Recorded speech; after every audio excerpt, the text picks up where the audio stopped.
Hello, ma'am, sir. Good day. My name is Rose Basamot, 31 years old. I live in Rojas City, Capiz, Philippines. I have a partner, not yet married, with 2 children.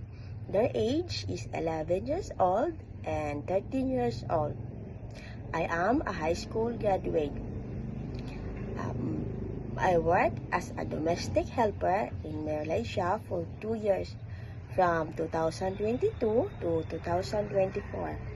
I served 2 adults and 2 children. Their age is 1 year old and 3 years old.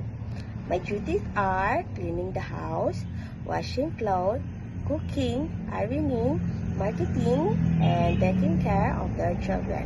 Mom, sir, if you give me a chance, I'll promise I will do my best. I'll do my duties and my responsibilities. I'll respect your family. I will love your children as my own.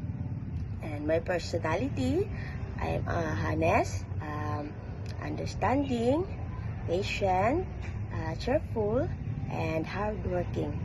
Mom, sir, thank you and God bless.